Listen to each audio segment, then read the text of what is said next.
श्रुतिस्मृतिपुराणानामालयं करुणालयं नमामि भगवत्पादशङ्करं लोकशङ्करं शङ्करं शङ्कराचार्यं केशवं बादरायणं सूत्रभाष्यकृतौ वन्दे भगवन्तौ पुनः पुनः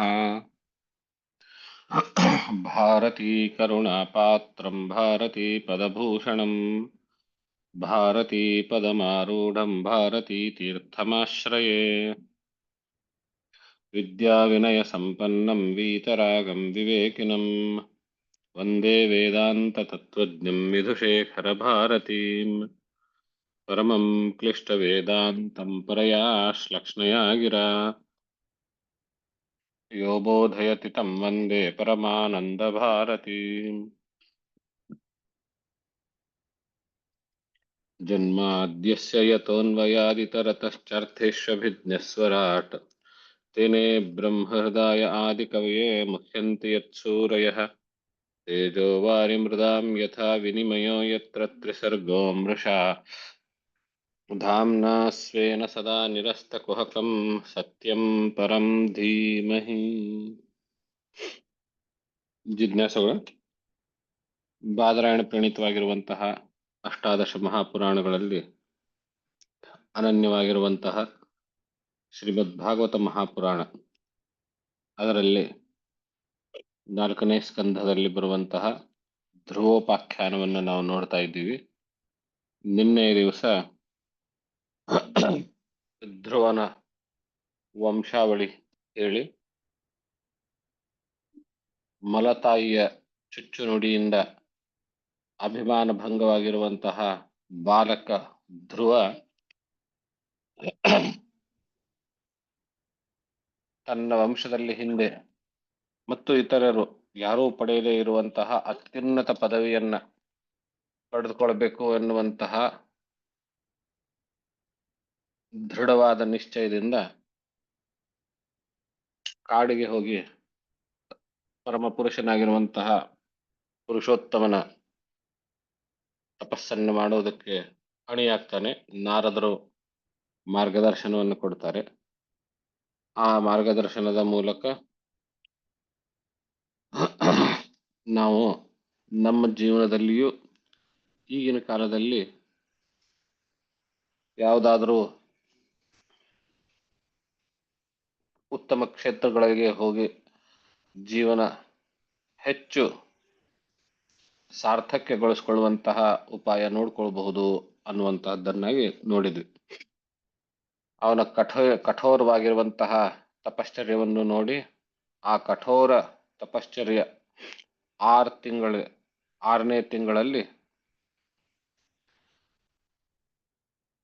ಉಚ್ಛ್ವಾಸ ನಿಶ್ವಾಸಗಳನ್ನು ನಿಲ್ಲಿಸ್ಬಿಟ್ಟು ಒಂದೇ ಕಾಲ್ ಮೇಲೆ ನಿಂತು ಒಂದು ಶಿಲೆಯಂತೆ ಅಲುಗಾಡದಂತೆ ನಿಶ್ಚಲವಾಗಿ ನಿಂತಿರುವಂತಹ ತುಂಬ ಕಠೋರವಾದ ತಪಶ್ಚರ್ಯದಿಂದ ಇಡೀ ವಾತಾವರಣದಲ್ಲಿ ವಿಶ್ವದಲ್ಲಿಯೇನೆ ಗಾಳಿ ಬೀಸೋದು ನಿಂತು ಹೋಗಿ ದೇವತೆಗಳೆಲ್ಲರೂ ಕೂಡ ಉಸಿರುಗಟ್ಟೋದಕ್ಕೆ ಪ್ರಾರಂಭಗೊಂಡು ಅವರೆಲ್ಲರೂ ಏನಾಯ್ತು ಅನ್ನೋ ಆತಂಕದಿಂದ ಮಹಾವಿಷ್ಣುವಿನಲ್ಲಿ ಹೋಗಿ ಕೇಳಿದಾಗ ಇದು ಧ್ರುವನ ತಪಶ್ಚರ್ಯದ ಮಹಿಮೆ ಅಂತ ಹೇಳಿ ಆ ದೇವತೆಗಳೆಲ್ಲರೂ ಅಯ್ಯ ತಂದೆ ಅವನಿಗೆ ಏನ್ ಬೇಕೋ ಅದನ್ನ ಬೇಗ ಕೊಟ್ಬಿಡು ಕಣಯ್ಯ, ನಮಗ್ ಉಸಿರಾಟಕ್ಕೆ ಆಗ್ತಾ ಇಲ್ಲ ಅನ್ನೋ ಮಾತನ್ನ ದೇವತೆಗಳು ಹೇಳಿದಾಗ ಭಗವಂತನು ನಾನು ಅವನ ತಪಸ್ಸಿನಿಂದ ಸಂಪ್ರೀತನಾಗಿದ್ದೇನೆ, ಅವನ ಮನೋಭಿಲಾಷೆ ಏನಿದೆ ಅದನ್ನು ಪೂರೈಸ್ತೇನೆ ಅಂತ ಹೇಳಿ ದೇವತೆಗಳಿಗೆ ವಚನ ಕೊಟ್ಟು ಧ್ರುವನು ತಪಸ್ ಮಾಡುತ್ತಿರುವಂತಹ ಯಮುನೆಯ ತಟದಲ್ಲಿರುವಂತಹ ಮಧುವನಕ್ಕೆ ಭಗವಂತನ ಆಗಮಿಸ್ತಾನೆ. ಅಲ್ಲಿವರೆಗೂ ನಿನ್ನೆ ನೋಡಿದ್ವಿ. 9ನೇ ಅಧ್ಯಾಯ ಪ್ರಾರಂಭವಾಗ್ತದೆ.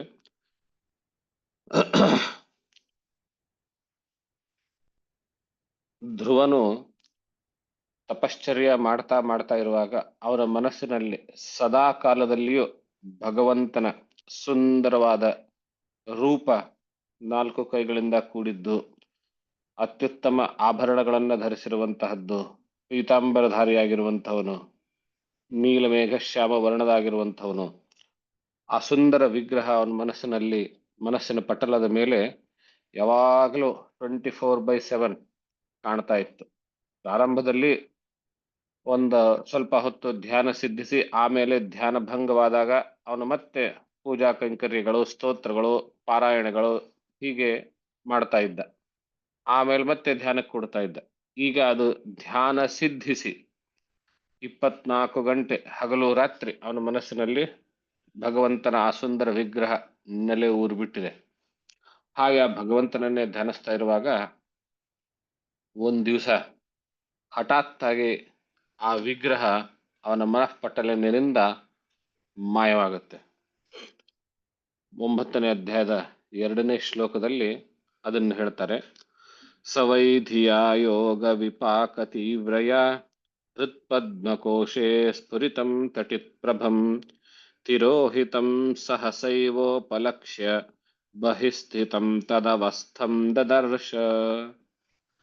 ಸವೈ ಆ ಧ್ರುವನಾದರೂ ಯೋಗ ವಿಪಾಕ ತೀವ್ರಯ ಅತ್ಯಂತ ಸಿದ್ಧವಾಗಿರುವಂತಹ ಧ್ಯಾನದಿಂದ ಹೃತ್ಪದ್ಮಕೋಶೆ ಹೃದಯ ಪದ್ಮಕೋಶದಲ್ಲಿ ಅಂದ್ರೆ ಮನಃಪಟಲದ ಮೇಲೆ ಹೃದಯಾಂತರದಲ್ಲಿ ತಟಿತ್ಪ್ರಭಂ ಸ್ಫುರಿತಂ ಮಿಂಚಿನಂತೆ ಹೊಳೆಯುತ್ತಿರುವಂತಹ ಆ ಭಗವಂತನ ವಿಗ್ರಹ ಅಥವಾ ಭಗವಂತನ ರೂಪವನ್ನ ಸಹಸೈವ ತಿರೋಹಿತಂ ಉಪಲಕ್ಷ್ಯ ಒಮ್ಮೆಲೆ ತಕ್ಷಣದಲ್ಲಿ ಒಮ್ಮಿಂದೊಮ್ಮೆಲೇನೆ ಮಾಯವಾಗಿರುವುದನ್ನ ಗಮನಿಸಿ ಕಣ್ಣು ತೆಗೆದು ಮಾಯವಾದಾಗ ಗಾಬರಿಯಾಗಿ ಅವಾಕ್ಕಾಗಿ ಇದೇನಾಯ್ತು ಅಂತ ಹೇಳಿ ಕಣ್ಣುಗಳನ್ನು ತೆಗೀತಾನೆ. ಮುಚ್ಚಿರುವಂತಹ ಕಣ್ಣುಗಳನ್ನು ತೆಗೆದ ತಕ್ಷಣ ಮನಸ್ಸಿನ ಕಣ್ಣು ಮುಚ್ಚಿದಾಗ ಮನಸ್ಸಿನ ಪಟಲದಲ್ಲಿ ಯಾವ ರೂಪವನ್ನ ಕಾಣ್ತಾ ಇದ್ನೋ ಆ ಧ್ರುವನು ಕಣ್ಣು ತೆಗೆದ ತಕ್ಷಣ ಎದುರುಗಡೆ ಅದೇ ರೂಪವನ್ನ ನೋಡ್ತಾನೆ. ಬಹಿಸ್ಥಿತಂ ತದವಸ್ಥಂ ದದರ್ಶ. ಇದರ ಅರ್ಥ ಏನು ಅಂತ ಹೇಳಿದ್ರೆ ವೈಕುಂಠದಲ್ಲಿರುವ ಸತ್ಯಲೋಕದಲ್ಲಿರುವಂತಹ ಭಗವಂತನನ್ನು ನಾನು ನನ್ನ ಮನಸ್ಸಿನಲ್ಲಿ ಕಾಣ್ತಾ ಇದ್ದೆ, ಹೃದಯಾಂತರದಲ್ಲಿ ಕಾಣ್ತಾ ಇದ್ದೆ. ಈಗ ಆ ಭಗವಂತನು ನನ್ನ ಎದುರುಗಡೆನೆ ಪ್ರತ್ಯಕ್ಷವಾಗಿರುವಾಗ ಮತ್ತೆ ಹೃದಯಾಂತರದಲ್ಲಿರುವಂತಹದ್ದು ಅವಶ್ಯಕತೆ ಏನೋ ಅನ್ನುವಂತಹ ರೀತಿಯಲ್ಲಿ ಸಾಕ್ಷಾತ್ ವಿಭುವಾಗಿರುವಂತಹ ಭಗವಂತನು, ಎಲ್ಲ ಕಡೆಯಲ್ಲಿ ವ್ಯಾಪಿಸಿರುವಂತಹ ಭಗವಂತನು ಎದುರುಗಡೆ ಪ್ರತ್ಯಕ್ಷನಾದ ಅನ್ನುವಂತಹ ಅರ್ಥ ಈ ಶ್ಲೋಕದ್ದು. ಎದುರುಗಡೆ ಪ್ರತ್ಯಕ್ಷವಾದಾಗ ಕಣ್ಣು ಎದುರುಗಡೆನೆ ಕಾಣುವಾಗ ಕಣ್ಣು ಮುಚ್ಚಿ ಮನಸ್ಸನ್ನು ಕೇಂದ್ರೀಕರಿಸಿಕೊಂಡು ಧ್ಯಾನ ಆಸನಾದಿಗಳನ್ನು ಧ್ಯಾನ ಸಿದ್ಧಿಸಿಕೊಂಡು ಅದರಲ್ಲಿ ಒಳಗಡೆ ನೋಡುವಂತಹದ್ದೇ ಅವಶ್ಯಕತೆ ಏನಿರುತ್ತೆ ಎದುರುಗಡೆನೆ ಪ್ರತ್ಯಕ್ಷವಾಗಿರುವಾಗ. ಇನ್ನೂ ಒಂದು ವಿಚಾರ ಇಲ್ಲಿ ಅಂತ ಹೇಳಿದ್ರೆ, ನಾವು ಸ್ವಲ್ಪ ವೇದಾಂತ ಅದರಲ್ಲಿಯೂ ಅದ್ವೈತ ಪರಿಚಯ ಆಗ್ತಾ ಇದ್ದ ಹಾಗೆ ನಾವೇನ್ ಅಂದ್ಕೊಳ್ತೀವಿ ಅಂತ ಹೇಳಿದ್ರೆ, ಭಗವಂತನು ಈ ರೀತಿ ಪ್ರತ್ಯಕ್ಷ ಆಗೋದು ಅನ್ನುವಂತಹದ್ದು ಸುಮ್ಮನೆ ಒಂದು ರೀತಿ ಮೋಟಿವೇಶನ್ಗೋಸ್ಕರ ಹೇಳಿರೋದೇನೋ, ನಿಜವಾಗ್ಲೂ ಹಾಗೆಲ್ಲ ಆಗಬೇಕಾಗಿಲ್ಲ ಅನ್ನುವಂತಹ ಜಡ್ಜ್ಮೆಂಟ್ಗೆ ಬಂದ್ಬಿಡ್ತೀವಿ. ಸ್ವಲ್ಪ ವೇದಾಂತ ಅದ್ವೈತ ತಿಳಿದ ತಕ್ಷಣ ಹೀಗೇನೆ ಯೋಚನೆ ಮಾಡಬೇಕು ಅಂತೇನಿಲ್ಲ. ಭಗವಂತ ಪ್ರತ್ಯಕ್ಷ ಆಗೋದು ಅದ್ವೈತದ ಯಾವ ಪ್ರಮೇಯಕ್ಕೂ ಹಾನಿಯಲ್ಲ. ನಾನು ಅದ್ವೈತಿ ಆಗಿ ಜ್ಞಾನಿ ಆಗಿದ್ರೂ ಭಗವಂತನನ್ನ ಎದುರುಗಡೆ ಪ್ರತ್ಯಕ್ಷವಾಗಿ ನೋಡೋದು ತಪ್ಪೂ ಅಲ್ಲ, ಅಸಾಧ್ಯವೂ ಅಲ್ಲ. ಆದ್ರಿಂದ ಭಗವಂತನ ಈ ಪ್ರತ್ಯಕ್ಷವಾಗುವಿಕೆ ಅನ್ನೋದು ಸುಮ್ಮನೆ ಮೋಟಿವೇಶನ್ಗೋಸ್ಕರ, ಮಕ್ಕಳಿಗೆ ಒಂದು ವಿಶ್ವಾಸ ಬರಲಿ ಅಂತ ನಾವೇನು ಹೇಳ್ತೀವಲ್ಲ ಹಾಗೆ ಹೇಳೋದಕ್ಕೋಸ್ಕರ ಅನ್ನುವಂತಹ ರೀತಿಯಲ್ಲಿ ನಾವು ಗಮನಿಸಬೇಕಾಗಿಲ್ಲ. ಅದಕ್ಕೆ ದೃಷ್ಟಾಂತಗಳು ಅನೇಕವಿದೆ. ಮೊದಲ ದೃಷ್ಟಾಂತ ಅಂತ ಹೇಳಿದ್ರೆ ಇದು ಧ್ರುವನ್ ದೃಷ್ಟಾಂತ ಅಂತ ನೋಡಬಹುದು. ಇಲ್ಲಿ ಇನ್ನೂ ಒಂದು ವಿಶೇಷ ಈ ಧ್ರುವನ ಕಥೆಯಲ್ಲಿ ನಾವು ಗಮನಿಸೋದು ಅಂತ ಹೇಳಿದ್ರೆ, ಇಲ್ಲಿ ಇದುವರೆಗೂ ಈ ಭಾಗವತದಲ್ಲಿ ಈ ಹಿಂದಿನ ಕಥೆಗಳನ್ನೆಲ್ಲ ನೋಡಿದಾಗ ಭಗವಂತನು ಬೇರೆ ರೂಪ ಧರಿಸ್ಕೊಂಡು ಭೂಮಿ ಮೇಲೆ ಬಂದಿದ್ನು. ಅದಕ್ಕೆ ನಾವು ಅವತಾರ ಅಂತ ಹೇಳ್ತೀವಿ. ಅದು ದತ್ತಾತ್ರೇಯ ಅವತಾರ ಆಗಿರ್ಲಿ, ಕಪಿಲಾವತಾರ ಆಗಿರ್ಲಿ, ಸನಕ ಸನಂದನ ಅವತಾರ ಆಗಿರ್ಲಿ, ನಾರದ ಅವತಾರ ಆಗಿರ್ಲಿ, ಹೀಗೆ ಯಜ್ಞನ ಅವತಾರ ಆಗಿರ್ಲಿ, ಬೇರೆ ರೂಪ ಧರಿಸ್ಕೊಂಡು ಬಂದಿದ್ದ. ಆದ್ರೆ ಮೊಟ್ಟ ಮೊದಲ ಬಾರಿಗೆ ಈ ಕಥೆನಲ್ಲಿ, ಅಂದ್ರೆ ಈ ಭಾಗವತದಲ್ಲಿ ಮೊಟ್ಟ ಮೊದಲ ಬಾರಿಗೆ ಭಗವಂತನು ಸ್ವಸ್ವರೂಪದಿಂದ, ಅವನು ತನ್ನ ಮನೆಯಲ್ಲಿ ಹೇಗಿರ್ತಾನೋ, ತನ್ನ ಲೋಕದಲ್ಲಿ ಹೇಗಿರ್ತಾನೋ ಹಾಗೇನೆ ಯಥಾವತ್ತಾಗಿ ದರ್ಶನ ಕೊಟ್ಟಿರುವಂತಹದ್ದು. ಬಿಕ್ಕಿರ ಸಂದರ್ಭದಲ್ಲಿ ದೇವತೆಗಳೆಲ್ಲರೂ, ಋಷಿಮುನಿಗಳೆಲ್ಲರೂ ಅವನ ಲೋಕಕ್ಕೆ ಹೋಗಿ ದರ್ಶನ ತೆಗೆದುಕೊಂಡು ಬರ್ತಾರೆ, ತಮಗೆ ಏನಾದರೂ ಸಂಕಷ್ಟ ಎದುರಾದಾಗ, ಅಲ್ವೇ? ಆದರೆ ಧ್ಯಾನದಿಂದ ಅಥವಾ ತಪಶ್ಚರ್ಯದಿಂದ ಭಗವಂತನನ್ನ ನಾವು ಭೂಲೋಕಕ್ಕೆ ಕರೆಸ್ಕೊಂಡಿದ್ದಲ್ದೇನೆ ನನ್ನ ತಪಶ್ಚರ್ಯದ ಸ್ಥಳದವರೆಗೂ ಕರೆಸ್ಕೊಂಡು ದರ್ಶನ, ಅವನ ಸ್ವಸ್ವರೂಪದಲ್ಲಿ ದರ್ಶನ ಕೊಡಿಸ್ಕೊಂಡಿರೋದು ಅನ್ನೋದರಲ್ಲಿ ಧ್ರುವನು ಮೊದಲಿಗನು ಅಂತ ಹೇಳ್ಬೋದು. ಇದು ಧ್ರುವನ ವಿಶೇಷ. ಹೀಗೆ ದರ್ಶನ ಆಯ್ತು ಭಗವಂತನದ್ದು. ಕಣ್ ತೆಗೆದು ನೋಡ್ದ, ಒಳಗಡೆ ಮನಸ್ಸಿನ ಪಟಲದ ಮೇಲಿರುವಂತವನು ಮಾಯವಾದ. ಕಣ್ಣು ತೆಗೆದಾದಾಗ ಅವನೇ ಎದುರುಗಡೆ ನಿಂತಿದ್ದ. ಎಷ್ಟು ಖುಷಿಯಾಗಿರ್ಬೇಡ ಭಗವಂತ ಧ್ರುವನಿಗೆ. ಬಹಳ ಆನಂದದಿಂದ ಮನಸ್ಸು ತುಂಬಿಕೊಂಡು ಭಗವಂತನ ಪ್ರತ್ಯಕ್ಷನಾದಾಗ ಭಗವಂತನಿಗೆ ಏನೇನೋ ವರ್ಣನೆ ಮಾಡಬೇಕು, ಹೊಗಳಬೇಕು, ಸ್ತುತಿಸ್ಬೇಕು, ಅವನು ಸ್ತೋತ್ರ ಮಾಡಬೇಕು ಅಂತ ಹೇಳಿ ಮನಸ್ಸಿನಲ್ಲಿ ಬಹಳ ಆತರ ಹುಟ್ಟುತ್ತಾ ಇದೆ. ಆದ್ರೆ ಬಾಯಿಂದ ಒಂದು ಮಾತು ಹೊರಡ್ತಾ ಇಲ್ಲ, ಏನ್ ಹೇಳಬೇಕು ಗೊತ್ತಾಗ್ತಾ ಇಲ್ಲ. ನೋಡ್ದವನೇ ಅವನ್ ಕಾಲ್ ಎದುರುಗಡೆ ಬಿದ್ದುಬಿಟ್ಟ, ಕೋಲ್ ಬಿದ್ದ ಹಾಗೆ. ಕಣ್ಣೀರಿಂದ ನೀರು ಧಾರಾಕಾರವಾಗಿ ಸುರಿತಾ ಇವೆ. ಗೋಳು ಅಂತ ಹೇಳಿ ಅಳ್ತಾ ಇದ್ದಾನೆ. ಏನ್ ಹೇಳಬೇಕು ಗೊತ್ತಾಗ್ತಾ ಇಲ್ಲ. ಏನು ಅಂತ ಹೇಳೋದು? ಸುಮ್ನೆ ನೀವೇ ಯೋಚನೆ ಮಾಡಿ. ತಕ್ಷಣದಲ್ಲಿ ಭಗವಂತ ಪ್ರತ್ಯಕ್ಷನಾದ್ರೆ ನಾವೇನ್ ಹೇಳ್ತೀವಿ? ಏನಂತ ಹೇಳ್ಬೋದು? ಬನ್ರಿ, ಆರಾಮಿದ್ದೀರಾ, ಯಾವಾಗ ಬಂದ್ರಿ, ಹೇಗೆ ಲಕ್ಷ್ಮಿ, ಹೇಗೆ ಆರಾಮ, ಹೀಗ್ ಕೇಳ್ಬೇಕು. ಅಥವಾ ಭಗವಂತ ತಂದೆ ನನ್ ಉದ್ಧಾರಕ್ಕಾಗಿ ಅಷ್ಟು ದೂರದಿಂದ ಬಂದೆಯಾ, ಹೀಗ್ ಕೇಳ್ಬೇಕು. ಅದೆಂತಹ ನನ್ನ ಪುಣ್ಯವೋ, ನಾನು ಎಷ್ಟು ಜನ್ಮದಿಂದ ಮಾಡಿದ ಪುಣ್ಯವೋ ಅದು ಈಗ ಒಲಿತು, ಹೀಗ್ ಕೇಳ್ಬೇಕಾ? ಏನಂತ ಹೇಳ್ಬೇಕು? ಏನು ಗೊತ್ತಾಗ್ಲಾರ್ದೆ ಅವನು ಕೇವಲ ಅಶ್ರುಧಾರೆಯನ್ನು ಸುರಿಸ್ತಾ ನಿಂತಿದ್ದಾನೆ. ಪಾಪ ಭಗವಂತನಿಗೆ ಧ್ರುವನ ಈ ಪರಿಸ್ಥಿತಿ ಅರ್ಥ ಆಯ್ತು. ಅವನು ಏನ್ ಮಾಡ್ದ ಅಂತ ಹೇಳಿದ್ರೆ, ಇವನಿಗೆ ನನ್ನ ಹೊಗಳಬೇಕು, ಸ್ತೋತ್ರ ಮಾಡಬೇಕು, ಹೊರಡಿಸ್ಬೇಕು ಅನ್ನುವಂತಹ ಆಕಾಂಕ್ಷೆಯನ್ನು ಬಹಳಷ್ಟಿದೆ. ಪಾಪ ಸಣ್ಣ ಹುಡುಗ, ಛಂದಸ್ಸು ಗೊತ್ತಿಲ್ಲ, ವ್ಯಾಕರಣ ಗೊತ್ತಿಲ್ಲ, ಪದ ಸಂಪತ್ತು ಇಲ್ಲ, ಹೇಗೆ ಸ್ತುತಿಸಿಯಾನು ಅನ್ನೋದಕ್ಕೆ ಕಲ್ಪನಾ ವಿಲಾಸ ಗೊತ್ತಿಲ್ಲ.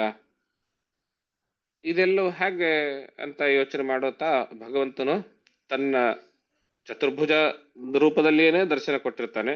ಚತುರ್ಭುಜದಲ್ಲಿರುವಾಗ ಒಂದು ಕೈಲಿ ಶಂಖ, ಚಕ್ರ, ಗದಾ ಮತ್ತು ಪದ್ಮ, 4 ಕೈಗಳಲ್ಲಿ ಒಂದೊಂದೊಂದೊಂದು ಇಟ್ಕೊಂಡಿರ್ತಾನೆ.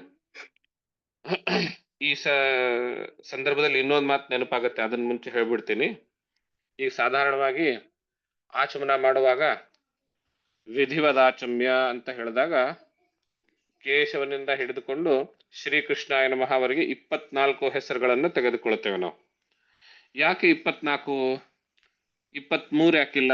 25 ಯಾಕಿಲ್ಲ? ಯಾಕೆ ಒಂದು 108 ಇರಬಾರ್ದು? ಅಥವಾ 10 ಸಾಕಾಗಿತ್ತಲ್ಲ ಅನ್ನುವಂತ 24 ಸಂಖ್ಯೆ ಬಗ್ಗೆ ಜಿಜ್ಞಾಸೆ ಬಂದಾಗ ಅದಕ್ಕೆ ಉತ್ತರ ಏನು ಅಂತ ಕೇಳಿದ್ರೆ, ವಿಷ್ಣುವಿನ 4 ಕೈಗಳಲ್ಲಿ ಈ 4 ಆಯುಧಗಳೇನಿದಾವೆ, ಶಂಖ, ಚಕ್ರ, ಗದಾ, ಪದ್ಮ, ಈ 4 ಆಯುಧಗಳನ್ನ ಆಯಾ ಕೈಗಳನ್ನ ಬಿಟ್ಟು ಬೇರೆ ಬೇರೆ ಕೈಗಳಲ್ಲಿ ಜೋಡಿಸ್ತಾ ಹೋದಾಗ, ಅಂದ್ರೆ ಬಲಗಡೆಯ ಕೆಳಗಡೆ ಕೈಯಲ್ಲಿ ಶಂಖ ಇರುವಂತಹದ್ದು, ಆ ಶಂಖವನ್ನ ಬಲಗಡೆಯ ಮೇಲ್ಗಡೆ ಕೈಗೆ, ಆಮೇಲೆ ಎಡಗಡೆಯ ಮೇಲ್ಗಡೆ ಕೈಗೆ, ಆಮೇಲೆ ಎಡಗಡೆಯ ಕೆಳಗಡೆ ಕೈಗೆ, ಹೀಗೆ ಬದಲಾಯಿಸ್ತಾ ಹೋದಾಗ, ಅದೇ ರೀತಿ 4 ಆಯುಧಗಳು 4 ಕೈಗಳ ಸ್ಥಾನಾಂತರಗಳನ್ನು ಮಾಡ್ತಾ ಹೋದಾಗ ಎಷ್ಟು ಪರ್ಮಿಟೇಷನ್ ಆಗ್ತವೆ ಅಂತ ಹೇಳಿದ್ರೆ 24 ಆಗುತ್ತೆ ಟೋಟಲ್ ಆಗಿ. ಆದ್ದರಿಂದ ಭಗವಂತನ 24 ಬೇರೆ ಬೇರೆ ರೂಪದ ದರ್ಶನಗಳು ಅದರಲ್ಲಿ ಸಿಗುತ್ತವೆ. ಒಂದು ರೂಪದಲ್ಲಿ ಈ ಕೈಯಲ್ಲಿ ಈ ಆಯುಧ ಇತ್ತು, ಇನ್ನೊಂದು ರೂಪದಲ್ಲಿ ಆ ಕೈಯಲ್ಲಿ ಆಯುಧ ಇರೋದಿಲ್ಲ, ಬೇರೆ ಕೈಯಲ್ಲಿ ಇರುತ್ತೆ, ಆ ಕೈಯಲ್ಲಿ ಇನ್ನೊಂದು ಆಯುಧ ಬಂದಿರುತ್ತೆ. ಹೀಗೆ ನಾವು ವಿವಿಧ ಜೋಡಣೆಗಳನ್ನು ಮಾಡಿದಾಗ ಒಟ್ಟು 24 ಆಗುತ್ತೆ. ಆ ಕೇಶವಾದಿ ನಾಮಗಳು ಆ ಭಗವಂತನ ಆಯುಧ, 4 ಆಯುಧಗಳು ಬೇರೆ ಬೇರೆ ಕೈಗಳಲ್ಲಿ ಹಿಡಿದುಕೊಂಡಿರುವಂತಹ ರೂಪಗಳಷ್ಟೆ. ಆದ್ರಿಂದ 24 ಆಗಿದೆ.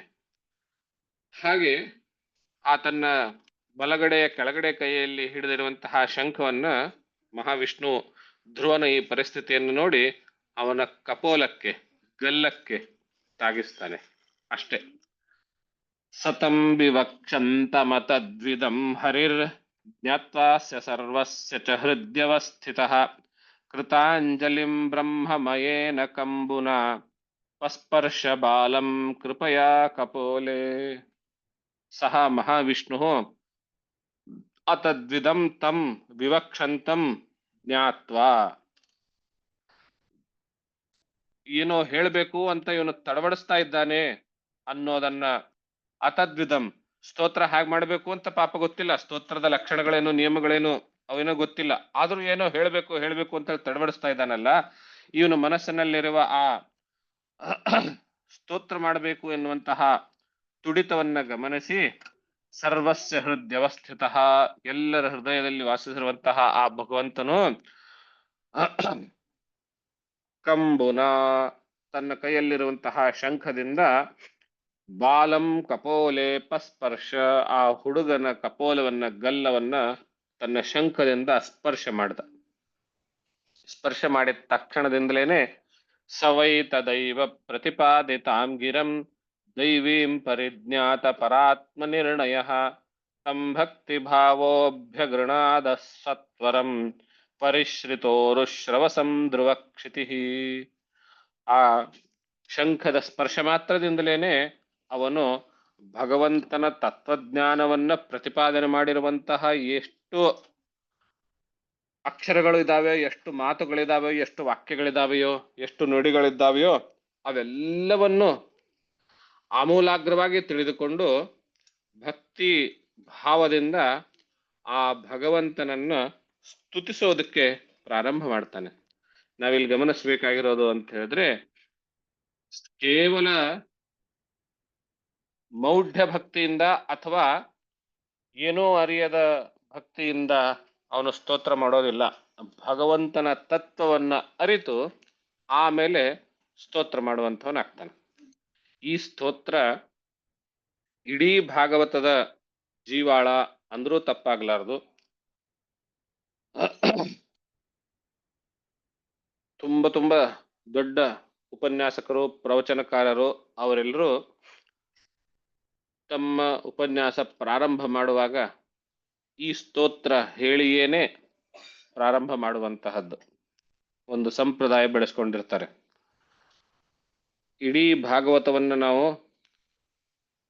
ಕೆಲವು ಶ್ಲೋಕಗಳಲ್ಲಿ ಸಾರಾಂಶ ರೂಪದಲ್ಲಿ ತಿಳಿದುಕೊಳ್ಬೇಕು ಅಂತ ಒಂದು 8 ಶ್ಲೋಕಗಳನ್ನು ನಾವು ಆಯ್ಕೆ ಮಾಡಿಕೊಂಡ್ರೆ ಆ 8 ಶ್ಲೋಕಗಳಲ್ಲಿ ಈ ಶ್ಲೋಕವು ಒಂದಾಗಿರುತ್ತೆ. ಅಂತಹ ಮಹತ್ವದ ಶ್ಲೋಕ ಇದು. ಇದಕ್ಕೆ ಧ್ರುವಸ್ತುತಿ ಅಂತ ಹೆಸರು. ಧ್ರುವನು ಮಹಾವಿಷ್ಣುವನ್ನು ಕುರಿತು ಮಾಡಿರುವಂತಹ ಸ್ತುತಿ. ಅದು ಸುಮಾರು ಒಂದು 15-16 ಶ್ಲೋಕಗಳಿಂದ ಕೂಡಿದೆ. ಅದರಲ್ಲಿ ಮೊದಲನೇ ಶ್ಲೋಕ ಬಹಳ ಮಹತ್ವದ್ದಾದು. ಯೋಂತಃ ಪ್ರವಿಶ್ಯ ಮಮ ವಾಚಮಿಮಾಂ ಪ್ರಸುಪ್ತಾಂ ಸಂಜೀವಯತ್ಯಖಿಲ ಶಕ್ತಿಧರ ಸ್ವಧಾಮ್ನಾ ಅನ್ಯಾಂಶ್ಚ ಹಸ್ತಚರಣ ಶ್ರವಣತ್ವಗಾದೀನ್ ಪ್ರಾಣಾನ್ನಮೋ ಭಗವತೆ ಪುರುಷಾಯ ತುಭ್ಯಂ. ಈ ಶ್ಲೋಕ ಒಂದರ್ಥದಲ್ಲಿ ಧ್ರುವನು ಈಗಿರುವ ಸ್ಥಿತಿಯನ್ನು ವರ್ಣನೆ ಮಾಡುತ್ತೆ. ಇನ್ನೊಂದರ್ಥದಲ್ಲಿ ಇಡೀ ಜಗತ್ತಿನ ಸೃಷ್ಟಿಯ ರಹಸ್ಯವನ್ನು ಹೇಳ್ಕೊಡ್ತೇವೆ. ಇಡೀ ಜಗತ್ತಿನ ಸೃಷ್ಟಿ ಅಂತ ಹೇಳಿದಾಗ ಜೀವನ ಒಂದು ದೃಷ್ಟಿಕೋನ ಇಟ್ಟುಕೊಂಡು, ವಿತ್ ರೆಫರೆನ್ಸ್ ಟು ಜೀವ ಇಟ್ಕೊಂಡು ಸೃಷ್ಟಿಯ ರಹಸ್ಯವನ್ನು ಹೇಳುತ್ತೆ. ಮೊದಲನೇ ಅರ್ಥ ನೋಡೋಣ.